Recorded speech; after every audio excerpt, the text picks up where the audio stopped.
All right, welcome everybody. This is the Zoom In with Daniel Root. I believe today is December 10th of 2024, and just want to welcome everybody. And really, the only things I want to discuss are the fact that this is the holiday season, and there's still time to purchase your copy of the Sauna Detoxification using Niacin for any family or friends. It should get there by the time Christmas rolls around. So uh, please do get that for your friends and family that you think might need this protocol. The other thing too is that I'm making the announcement that I'm probably not going to continue doing these Zoom In with Daniel Roots into 2025. I may occasionally announce one, but my goals for 2025 are to actually start to develop centers. So we've got a big business plan we're trying to roll out, and I think next year it's going to be the year for us to actually finally do it. So with that said, let's go ahead and open up to whoever wants to uh, ask questions. Just unmute. I don't think the hand waving thing works too well, so just go ahead and ask away. Dan, it's Catherine. How you doing? I'm doing well, Catherine. Are you with your sister? No, she's not doing well. She's Oh she spent no. about 5 minutes in the sauna, and it does her in for quite a few days. So it's going to be a real slow process for Oh yes. her. Oh yes, it is. But I wanted to ask you, tell me about vitamins because the challenges that I've been having, and you said the vitamins are a very important part of the protocol. Um, I took my vitamin C down to 2000. Do you want me to go ahead and just bring it back up because nothing's changed? So I think it Well, might just be a detox effect. yeah, in your case, I would say you can hold it at 2,000 milligrams. Okay. In fact, if you want, drop it down to 1,000. We've been talking off these Zoom calls, so I know what's going on. We don't need to discuss it, but Right. your vitamin C levels could be the problem, but it does sound more like a detox symptom. So So tell me about the vitamins. What exactly are they doing? Because you said that that's a very, I'm sure a lot of people probably are deficient. I do a lot of herbs and things like that, which I'm not taking now, during the protocol. So, just educate me, I guess, yes, with so regards to that. the vitamins and minerals do get basically sweated out, the good stuff with the bad. And so we do need to Okay. replenish, but I'm more concerned with the minerals, electrolytes, including the CalMag beverage. But the vitamins are something that are they each have their role, and I could go down that path. But I just want you to be aware of the fact that the vitamins themselves were initially there because the original protocol was a drug addiction rehab program. So Right. uh, people who are high all the time are depleting the B vitamins, and they're also eating Mhm. junk food, so they're not eating proper nourishment. And so the vitamins were dosed at much higher levels than we do today. But if your diet is good, then Mhm. just replenish minerals and the electrolytes because I know you personally are having some issues, especially with vitamin C, which is one of the more important vitamins, that vitamin E. But vitamin C is a histamine destroyer, and so a lot of people should actually consider taking vitamin C with the niacin. This is not something I talk about too much in any of my videos, but there are people who are MCAS or mast cell activation syndrome. They suffer from that, or they have histamine intolerance. So vitamin C is something that can help to mitigate those signs or symptoms. It's best to take it about an hour or half hour before you take the niacin if you're going to do it. But I think you're not having any kind of histamine issues, right? No, huh? Yeah. So if you want to, just reduce it down to 1,000 or stick at the 2,000 milligrams, that's fine. But vitamin C and vitamin E would be the ones that I would say are the most important. I mean, if you are out in the sun a lot, your Mhm. body will produce vitamin D. So the sun is a natural source to generate vitamin D. Vitamin A does have its stigma right now out in the mainstream understanding of vitamin A. I think though that vitamin A is something that if you want to eliminate it, and D's got the stigma as well, and they are combined in our kit as an A and D product. If you feel like you need to reduce those as well, I have no concerns with that whatsoever. But the minerals, the electrolytes, and the CalMag beverage Mhm. are, in my book, a must-have. Right. That was very interesting about the electrolytes, because they talk about again, people, people that are runners and such, if they don't have their electrolytes, that can actually lead to death. So, I've got 11 days on my protocol. I'm just going to suck it up and just do it. So, Okay. Yeah, the electrolytes are so important because, especially the salt and the potassium, they help the body to absorb the fluids and direct them into the tissues where they need to go. okay. So, especially when you're doing a program that sweats out a lot of fluids, of Hmm. course, we're going for the sebaceous sweat, but you're still producing that green, watery sweat. So, you do need to make sure you have fluids in the system. Electrolytes are good for that. Plus, the body is working off of electrochemical signaling, and electrolytes are perfect for that signaling. So you do need them. But I would say that if like again, if you want to back off of some of the vitamins, I'm not going to complain. So, Okay. but The I'm only other glad to hear question you. I have is Mhm. when I'm done with the 30 days, unless I have obviously the phenomena towards the tail end, um, what do you want us to do as far as electrolytes or anything, doing a daily 30-minute sauna on a weekly basis? Yeah, as long as you're hydrating appropriately, you'll probably be fine. I usually only drink water when I'm in my sauna, but Okay. if I feel like I'm needing to have electrolytes, I will definitely take them. Muscle cramping is something that is mostly magnesium related, in the Mm-hmm. legs, for example. Now, if it's in the feet, especially at night, you can tell that that's a potassium deficiency. So that's an important little factoid is that the foot cramping is usually a potassium deficiency, and the leg cramping is more of a magnesium deficiency. Okay, I'll So, make a note of that. Thank yeah, you. you're welcome. You're welcome. Any other question from you? Or No, I might, as we have conversations, I might have others. okay. Well, thanks for your questions. Anybody else Sure. want to chime in? Just unmute and ask away. I have a question. Somewhere along the way, either with your videos or our discussions, I thought there was information that to show the sebaceous sweat, you could put it on a paper towel, let it dry overnight, and then dribble water on it the next day, and it should bead on it rather than absorb. Well, I tried that just once, and it didn't work. It just absorbed into the paper towel. So, am I doing something wrong, or is that the paper towel what it's made of? What are your thoughts? Yeah, I discovered this by accident, and haven't really, demonstrated well enough that it's actually a legitimate thing.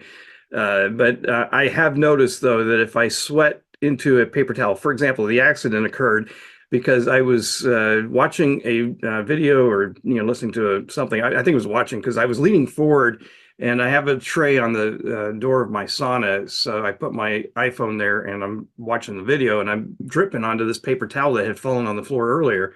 And apparently I got it pretty soaked. But the next day when I came back, that paper towel was still where I left it. And I went to take a sip of water and I had a bead drip down my chin and hit the towel. And I sat there and watched it for the longest time, it seemed, where the bead just sat on top and it didn't absorb into the towel, at least not within the first 10 seconds. Let's put it that way. Anyway, when I saw it go in, I picked the towel up and I felt that it was more crispy than it normally was. And so I kind of associated that with the sebaceous sweat. And it made sense because if you're producing a good sebaceous sweat, it's going to be full of lipids that will dry out if the towel has time to dry out. So I think it has a lot more to do with the amount of sweat that you got onto the towel. And if it may be that wiping off with the towel is not the best way. I'm actually brainstorming this as we are speaking because it's possible that the sweat dripping off my face, for example, had more sebaceous sweat. And when I was wiping, or if you were to wipe off with the towel, that may actually pick up a lot more of the watery eccrine sweat. However, my thinking is that if it stays overnight or maybe longer, where it can dry out completely, that all that would be left would be the lipids and any salts, from the eccrine sweat, and maybe, of course, the toxins. But the thing is that that one-time event was an aha moment that I thought would be useful to share. So it may not work for everybody, but I have had some people tell me that they tried it and it did work. So it's possible that the sweat may need to actually drip off the body rather than, being wiped off. It's not something I've experimented with, but I thought it'd be relevant to share. Well, that's interesting. Yeah, because I mean, I only tried it once, and I will say, the towel had a different consistency than you would expect a paper towel where you just got wet and it dried in the next day. It Yeah, just that's absorbed what I'm talking water. about when I say crispy. Yeah. Yeah. So that piece was interesting. And maybe I'm just a poor sweater. And with that in mind, I'm in between programs, as you know, at this point. And I sweat, but I don't maybe not bucketsfuls like some people. So iodine was discussed. Is Mhm. there a particular iodine test that you prefer, cellular or intravascular? What is there a particular iodine test that you recommend? I don't know of the tests that they do for iodine. Of course, I'm not a doctor, but I have found though that it's an interesting way to do a self-test is by taking like a Lugol's iodine and putting a drop in the crook of your arm. So, in the crook, and letting it set there for a while. And if it absorbs rapidly, then it's a sign that you're iodine deficient. If it stays there for, let's say, 5 minutes or more, it probably is a sign that you are not deficient, but it may still be that you need some. I'm, again, not a doctor, so I don't know what they do for iodine testing, but some people who are really hypohidrosis, where they don't sweat easily, or anhidrosis is more of a genetic condition where they don't sweat at all. But hypohidrosis is something that if you do get your iodine levels tested, you'll probably find that you're deficient. I did do the Lugol's test, and it doesn't absorb. Matter of fact, it was like, oh my gosh, what's going to run off onto and stain because that's That's the pretty strong. problem. So I mean, I could add some low dose iodine too. That's not an issue. I was just kind of curious to help, and I know it takes a lot of weeks to do it, so I might just add a little bit to my diet to do that. My understanding is 4 to 6 weeks of an iodine therapy, and I've seen oh, a doctor who describes for women. So I don't know how this translates for men, but she describes for women 2 drops of like the Lugol in some water and drink that each day. So I don't know the best way to dose iodine. I just follow the instructions, but I saw that women apparently should be doing 2 drops a day. And I think that was more of a maintenance dose. It could be, and I have some lower strength stuff too. I could work in. When you're getting in the sauna on your daily, are you exercising ahead of time? And No. between programs, should we to try to help bring stuff to the sebaceous sweat? I mean, get The it to the vascular. exercise is recommended, but I basically just get my 30 minutes of sauna in each day, and it works for me. So, I've been detoxing for many years, so I don't really feel like I need to do more than just that maintenance. But I will probably do another 15 or 14 day, I'm sorry, version of this, maybe sometime next year. So for us that, we're going to do 3 or 4 programs and we're in Mhm. between, exercising would probably be helpful to keep Sure. stuff coming out. Yeah. Yep. And Thanks. if you can do the sauna, whenever you feel like it, do so. 30 minutes a day is pretty good when you're in between programs.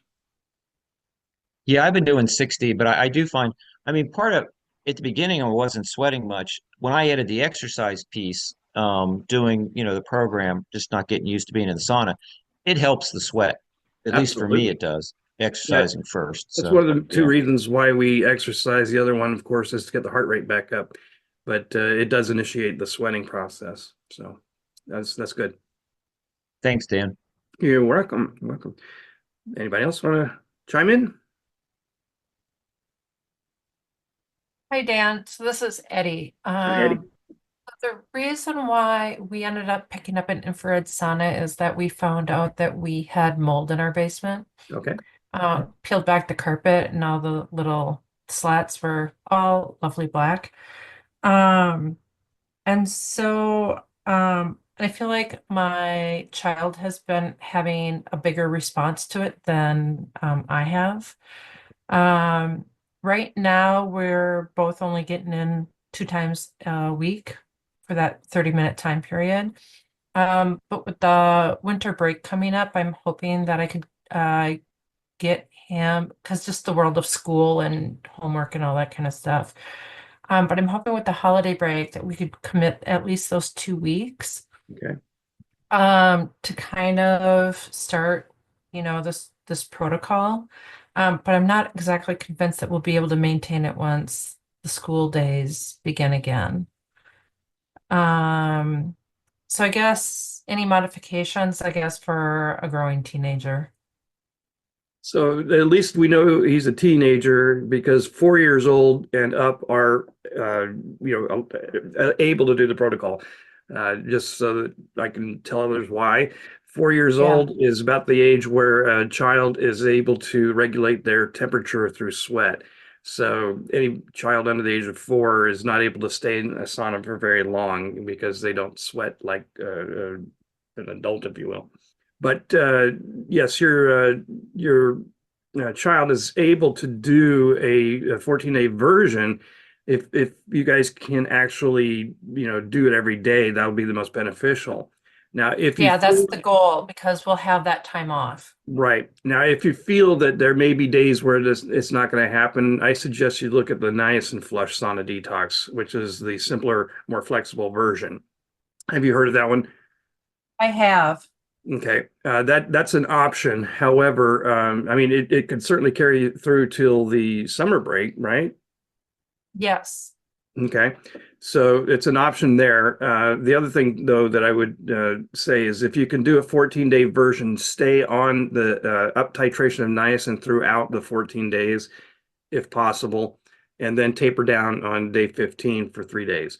So, and if possible, have a sauna each day. It doesn't matter if it's at the same time as, I mean, it's not having to be timed at that point, because once you start tapering down, you're not triggering a rebound lipolysis. Therefore, you're not liberating more toxins. You're just coming off gracefully from the niacin and allowing the body to deal with what was already being liberated in the first, what would that be, 14 days? Yeah. Okay. Okay. Okay. And I would certainly incorporate the binders and everything that's on the protocol. Thank you. You're welcome. Oops, got somebody that's making our dogs bark at the front door there. Sorry if you can hear that. Anybody else want to chime in? Just unmute. With the mold discussion, do you think sauna is removing mycotoxins or is it also killing mold colonization? Or do you have an opinion on that? Great question. Now, we actually have good information on this. So the protocol definitely deals with mold mycotoxins because the toxins that they release are actually fat soluble, and anything that stores in adipose tissues is dealt with through rebound lipolysis.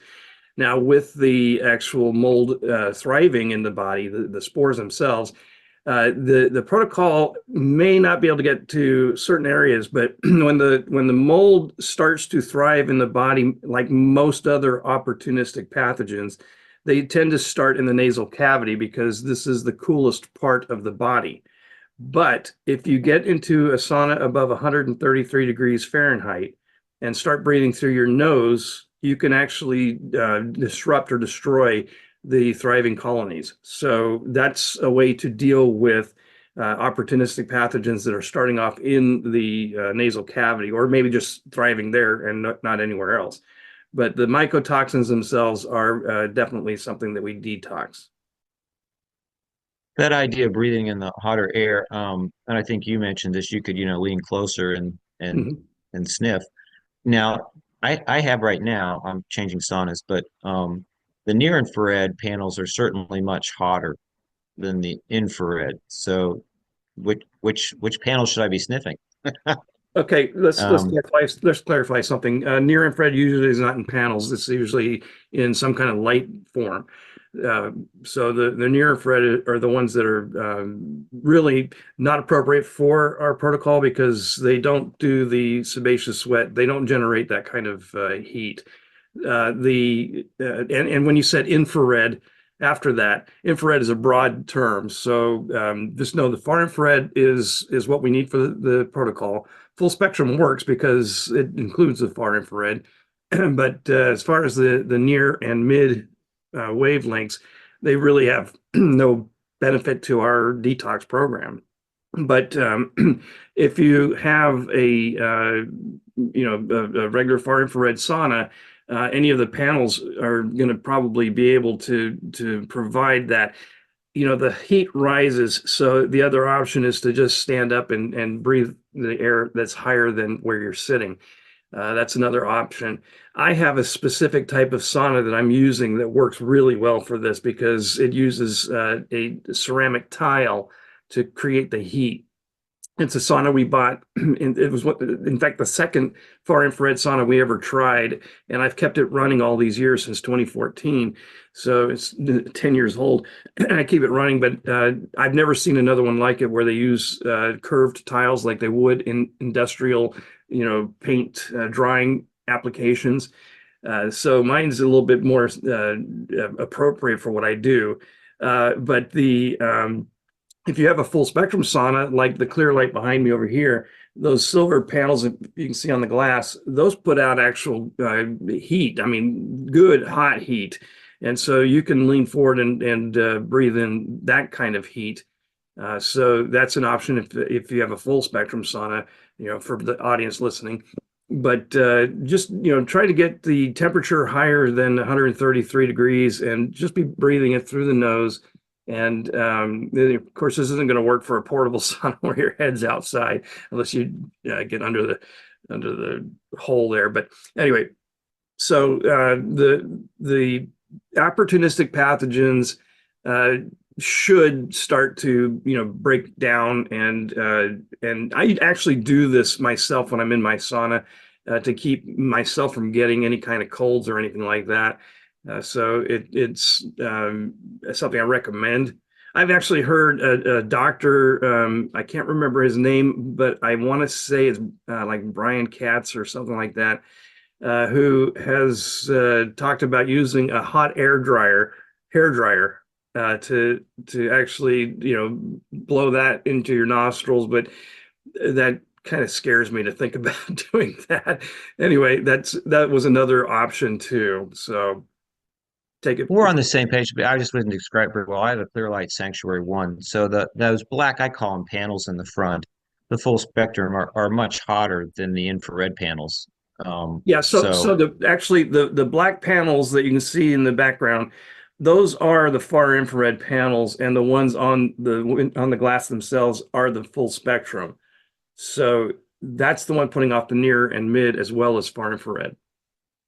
right, so you should be sniffing they're black on on the side you see, they're silver on the back, the full spectrum, but those are the hotter panels, and those would be the better ones to be The sniffing ones on the glass in for a heat.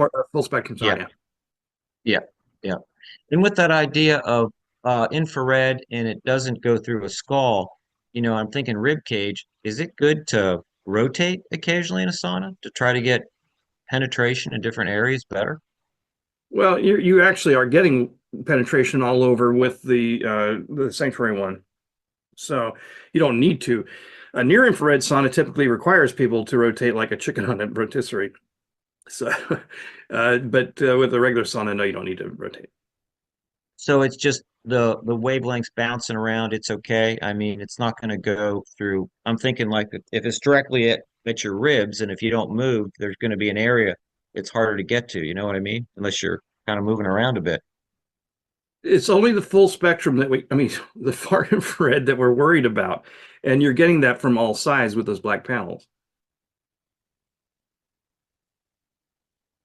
So the near infrared is a shorter wavelength, and they may penetrate deeper, as I've seen some near infrared sauna manufacturers claim, but that doesn't mean anything if it doesn't resonate with the water molecules under the skin.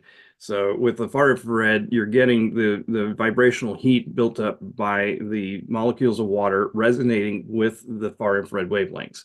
And actually, specifically 9.4 microns is the most optimal wavelength, and that's why far infrared saunas are tuned to 6 to 12 microns. And the full spectrum heaters are nice because the near infrared, it's a shorter wavelength, but it really affects mostly the skin surface area. So if you have wounds or anything like that, they rejuvenate faster. The cells of the skin rejuvenate faster. So it's mostly for that. Now the mid has almost no benefit because the far and the near are going to basically provide the same benefit that they do. But you don't hear too many people talking about mid-infrared being of any value. So the fact that you do have a full spectrum sauna is providing the far infrared all the way around you in a 360. Okay. Yeah, I do get up and get closer to the full spectrum though. Yeah, So and you're to closer distance. yeah, Yeah. that actually can help you with that what we were talking about with the nostrils, breathing in the hot air. Mhm. Okay, that was a good question, by the way, because the um, the different types of saunas that are out there, it's just important to know that what we found through many decades of working with this protocol is that the far infrared saunas are the optimal sauna. Looks like we have some new folks here. Anybody want to chime in and ask Hi, away? Dan. I have Hi, a Rich. question. So in regards about microbiome health and cellular health, my understanding is microbiome health is like the foundation as well of overall health. How does a cellular detox like your protocol benefit someone with severe dysbiosis? So great question, because the gut health, the gut is the second brain, and that's well established. So we definitely, we produce our serotonin from the gut, and the microbiome is something that has a lot of different ways it can be disrupted. Interestingly, it's not just, let's say, antibiotics that can cause problems there. It's the fact that heavy metals and pesticides and things like that, glyphosate is a primary mechanism that destroys the microbiome. So if you detox the body and you get this stuff out with a protocol like ours, which also incorporates binders, which are, acting on the gut mostly, or the GI tract in general, you're going to actually be able to detox the things that are causing the dysbiosis, and then the body can heal itself. So we want to take away the barriers to good health, and that's what the protocol does. I've reversed Lyme disease many times, which is another condition that is feeding off of heavy metals. And I've seen SIBO and candida overgrowths totally reversed by detoxing the body. So it's mostly a case of opportunistic type of pathogens and infections, if you will, are needing to see the body, or they need the body, or you need the body to be detoxed so that the body can then fight back. Okay, thank you. That makes sense. Yeah. So in that way, uh, so I'm like thinking, so we're detoxing the cells of the intestinal lining that's secreting toxins into the microbiome that disrupts the microbiome, which causes the dysbiosis. Am I saying that correctly? Does that make sense? Well, I think I understand your question, and you're getting into a cellular discussion here in the gut. Now, our rebound lipolysis application of niacin is actually affecting adipose tissues. It's the binders that are going to help with the gut the most. But because inside the gut, especially the GI tract and the small intestine, you're getting a lot of different things that are recirculating from the liver, and that's through the bile acids and things like that. So SIBO is a huge issue for people who are very toxic, because the bile acids are recirculating these toxicants back into the system, and a lot of the opportunistic bacteria are feeding off of those heavy metals and things. This is why having zeolite in the system throughout the day on our protocol is extremely important, because you need to filter those bile acids. Wow, okay, that makes sense. Thank you. You're welcome. You're welcome. Good question too. So anybody else want to chime in? Just unmute. So my understanding is for someone who hypothetically has liver disease doing your protocol, would they benefit from doing your protocol because of the amount of binders, or because the niacin in the sauna is doing something to the liver to detoxify the liver as well? Interesting the way you've put that. So liver diseases are something that may be a preclusion or contraindication to doing our protocol. Fatty liver, or non-alcoholic fatty liver for that matter, are things that our protocol could be done definitely. And actually, I've seen non-alcoholic fatty liver disease actually reversed. But the zeolite definitely is helping to improve the gut, the GI tract itself, especially in the small intestine. But niacin, as well as the lecithin, the primary source of choline, are supporting glutathione. So in an offhand way, yeah, niacin is helping the liver, but it's not the actual rebound lipolysis aspect of our protocol that's improving any liver function. It's the fact that the actual things that are causing a lot of problems for people are either the opportunistic pathogens that are feeding off the heavy metals and things like that, especially the ones that the liver could not break down and brings back to the small intestine to be excreted naturally through feces. They tend to not go out that easily because they're lipophilic, and they'll reabsorb into the tissues and get back into the system. So by having zeolite in the GI tract throughout the day, and I recommend 5 doses per day of a teaspoon each in 8 ounces of water. So when you have the GI tract fully coated, especially around the small intestine, then the bile acids that are recirculating these toxins from the liver are being filtered, and that's actually helping to filter the liver. So because it's taking the stuff out of the system, they won't go back into the liver eventually. So I hope that makes a lot more sense, because the niacin rebound lipolysis aspect is not doing much for the liver. The niacin, though, is a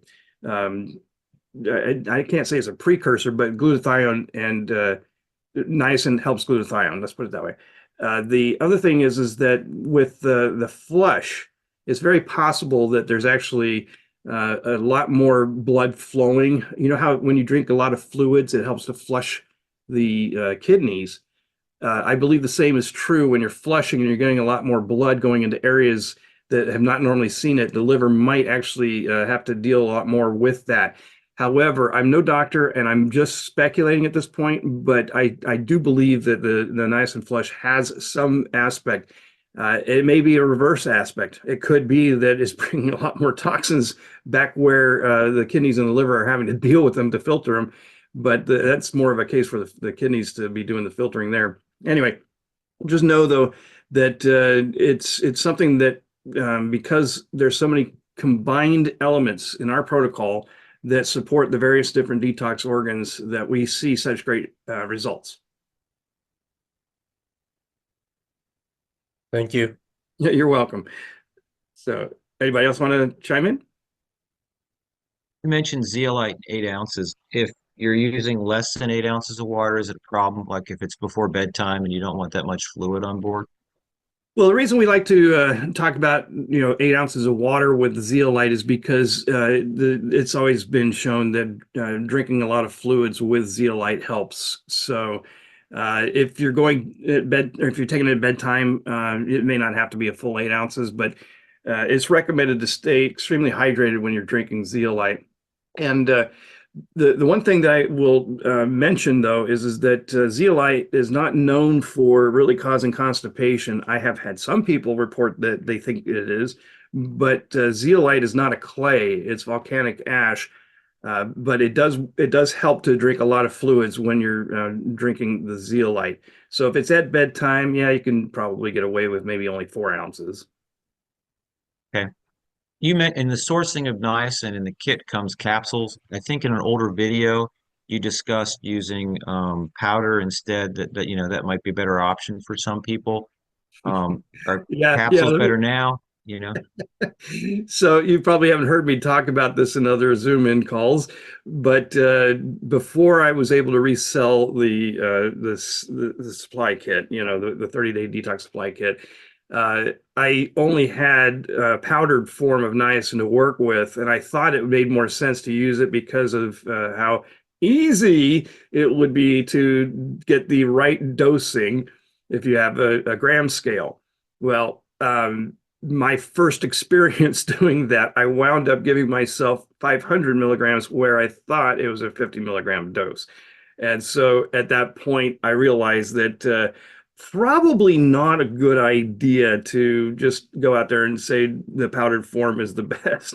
But once we were able to resell the kit, it was so much easier to dose the niacin because it has the 100, 500, and 1,000 milligram capsules, which makes it so much easier.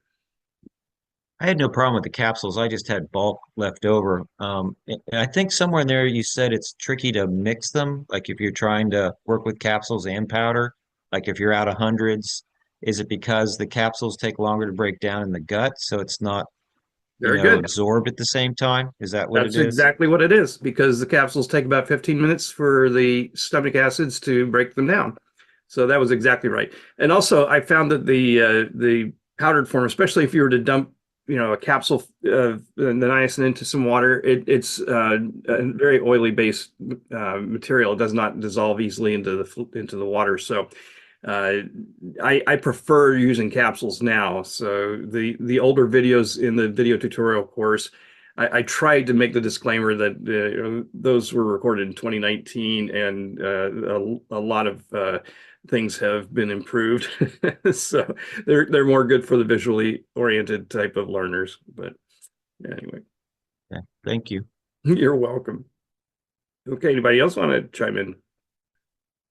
Yeah, I have another question about cellular and microbiome health.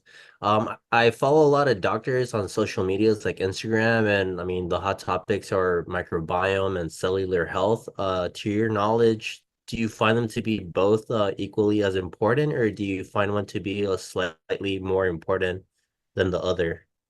Well, okay, the gut microbiome is absolutely a necessary thing to make sure that we're taking good care of. Now, a lot of people are already beyond that because of toxins. So our protocol will help with that aspect of it. There are probably better methods. In fact, I talk about the toxin solution by Joseph Pizzorno in my book. And there are other, modalities you can use to improve your gut microbiota.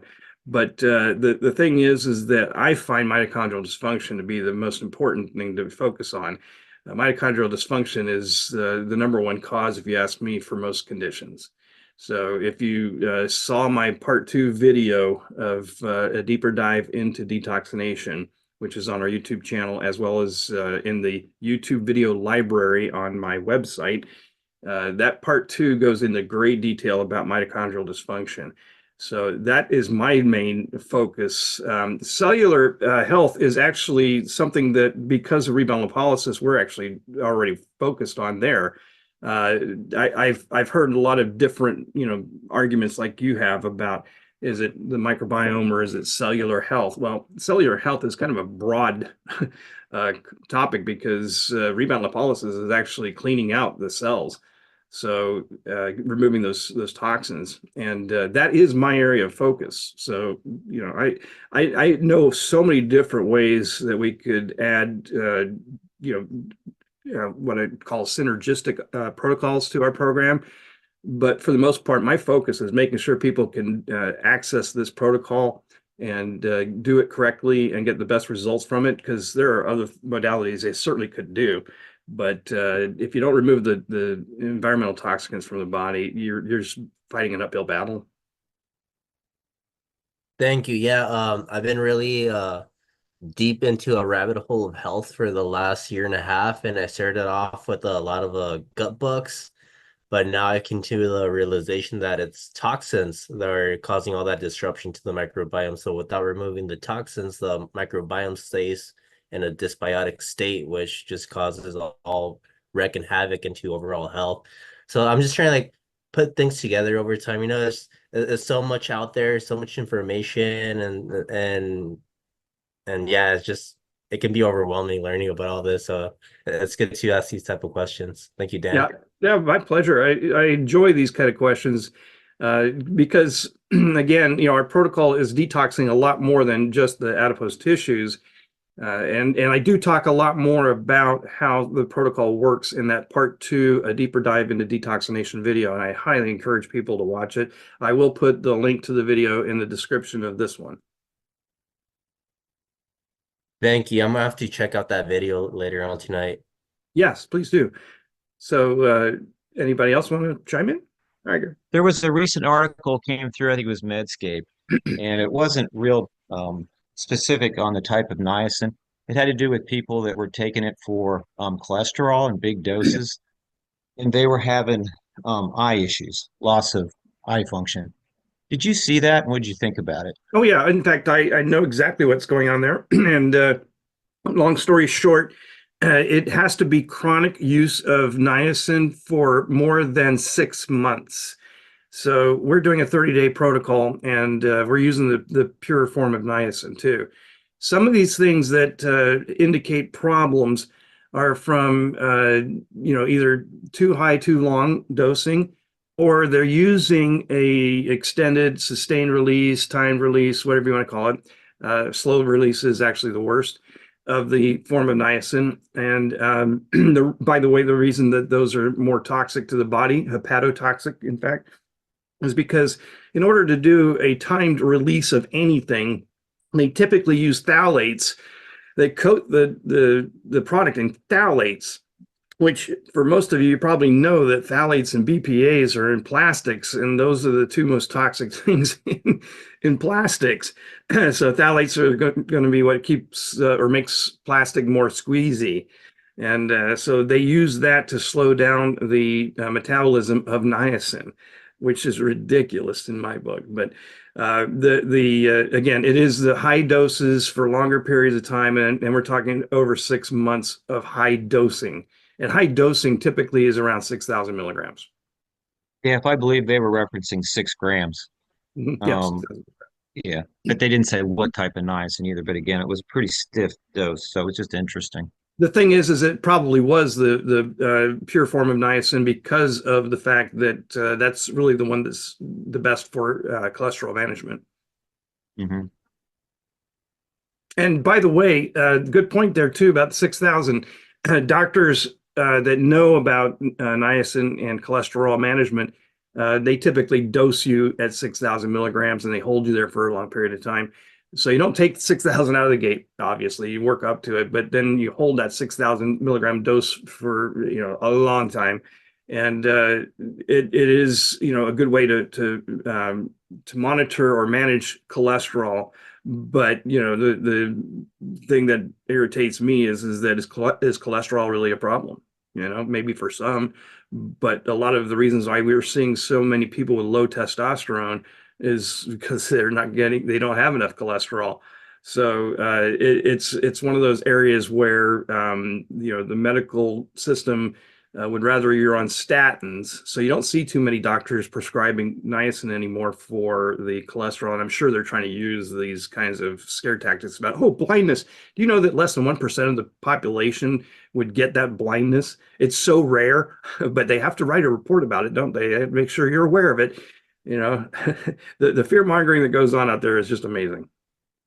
And not having to worry about cholesterol so much anymore, it's kind of freeing. So I'm not as worried about cholesterol. Yeah, So yeah. it is truly amazing that a lot of the things that are told by the generally accepted medical practices tend to be the opposite of what you need to do. So, I'll shut up now and let you go. I'm done for the night. So well, you're 3 hours ahead. Have a good night. you too. Thanks for joining us. In fact, if anybody else or if there's nobody else that wants to chime in, we'll probably just go ahead and wrap this up. I'll chime in with just one last question, and it's about the protocol since I'm already on it. I'm on Yeah. day 8, Yeah. and I've been experiencing like severe fatigue, nausea, and today I had like the urge to vomit, but I hate vomiting, so I forced myself not to, and so I drank some ginger tea, and that helped a lot. But what I'm trying to ask is, do you find that nausea and like possibly even vomiting be a normal occurrence from detoxifying during this protocol? You said you're on day 8, right? Yeah. Yeah, for many people, they find that the first 7 to 10 days are the worst, and then after the 10th day, things start to settle down a bit. So you're knee deep into it, and so yes, these are symptoms that people can experience.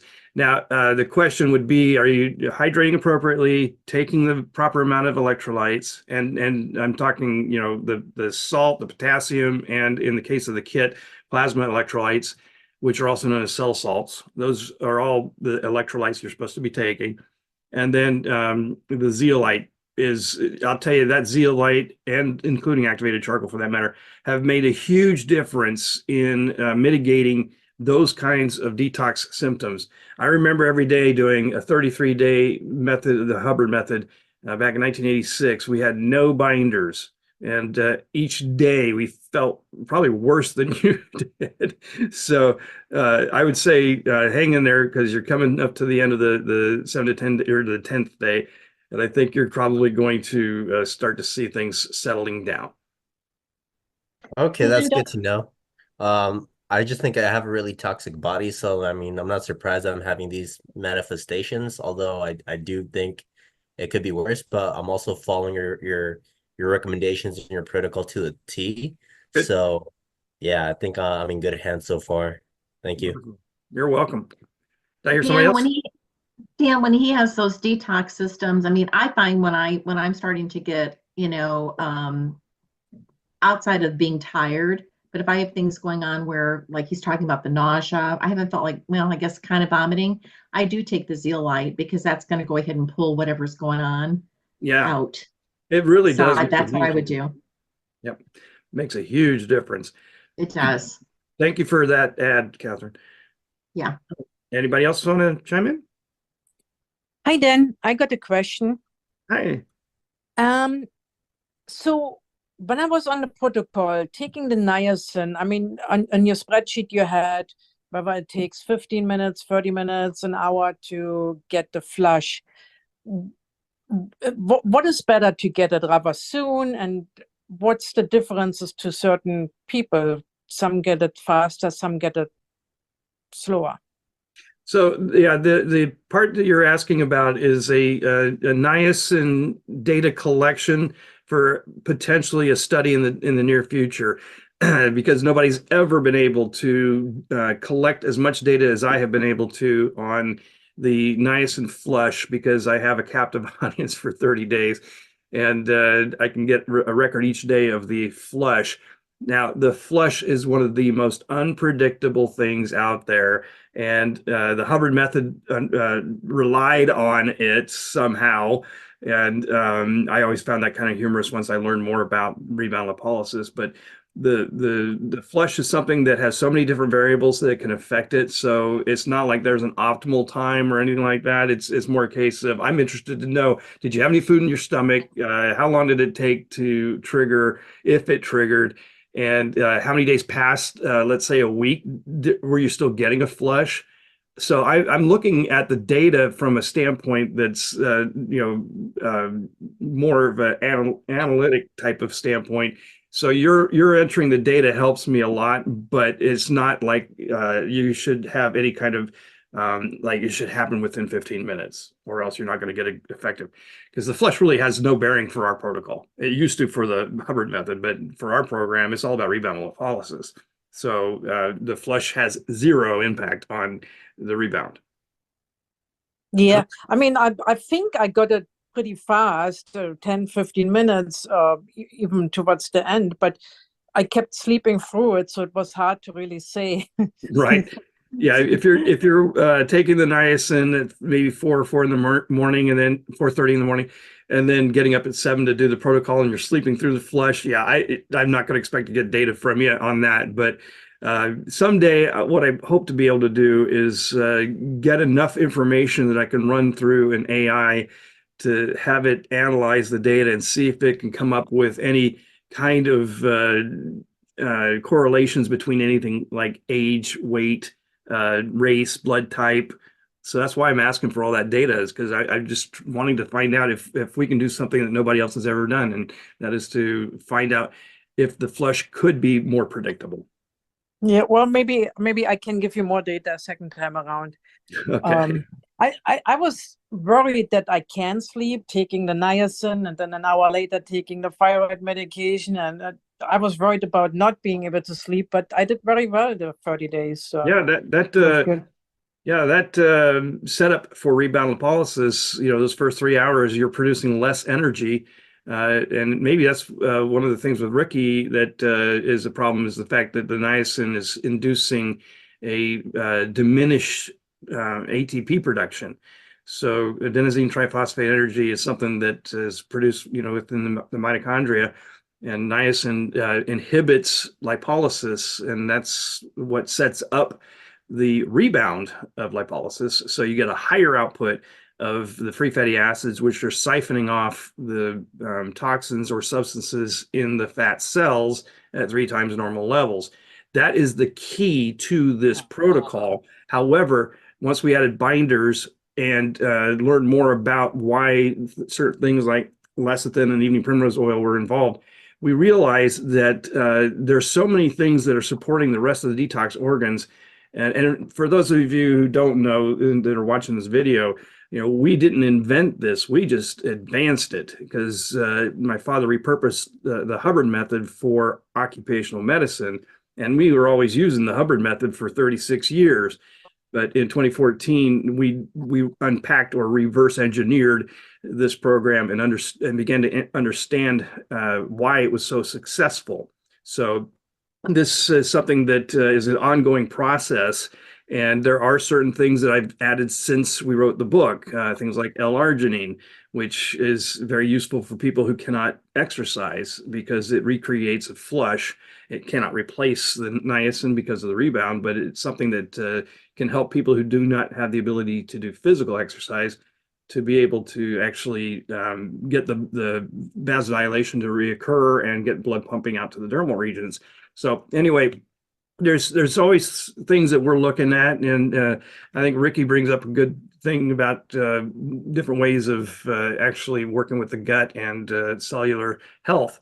But from my standpoint, I want to try to keep the protocol as simple as possible so that people can actually do it. And if they want to biohack it, by all means do. But I do like to hear what people do and if it had any improvement. But there are some things I can tell you that are probably not going to be a good thing to do at the same time. And I'll flat out say that coffee enemas are one of them. I do not agree with coffee enemas during our protocol.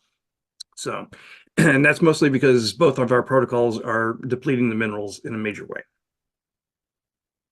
And we were talking about the calcium test 2 weeks after the program.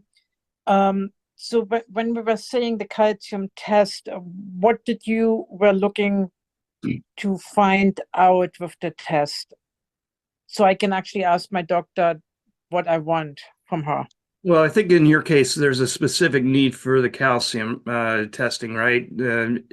Off the top of my head, I don't have your information in front of me, and I'm working with over 300 clients around the world, so I can't recall why Sure. we were talking about it. But for people with, let's say, gadolinium toxicity, gadolinium is a calcium channel blocker, and so therefore you need something that's going to improve the calcium uptake into the body as well as directed to the bones, and that's where the D3K2 comes into play.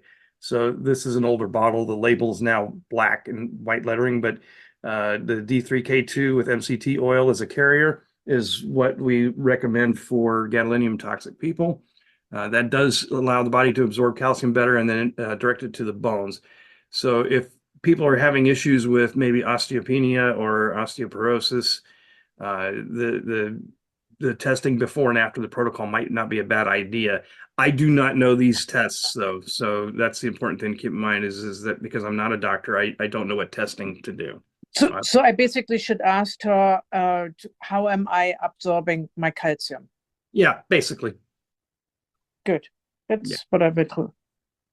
Okay, thank you. You're welcome. All right. Anybody else? All right. Well, we're coming up on 5:26. It's been a good hour. So we can go ahead and wind this up if nobody else wants to chime in at the last minute. Okay. So thank Thanks, you all. Dan. Appreciate Thank it. you. My pleasure. And Thanks, Dan. this is Thank you, Dan. possibly, you're very welcome. And this is possibly going to be the second to last episode of this. I think the 17th is going to be the last Zoom in with Daniel Root. It kind of depends next year on how things go because we're trying to build the centers. And if I can do them maybe once a month, I'll be happy to go back to that. And I would love for people to tell me when they think it would be a best day and time to do the once a month if I do it. I was doing it at 6:30 p.m. Pacific time, and that one actually takes a lot out of me because I get up at 4 o'clock in the morning and then I work until, about 4 in the afternoon, and then I'm winding down. So these later Zoom in calls are something that are getting close to my bedtime. So I'd rather not do them at that time. But if you guys want to help me to identify a good time that most people can join me, I'd be happy to do at least once a month. So I'll leave it at that. Have a good evening. Thank you all again for joining us, and I look forward to seeing you on the possible last one next week. Have a nice Thanks, evening. Dan. Thank you all.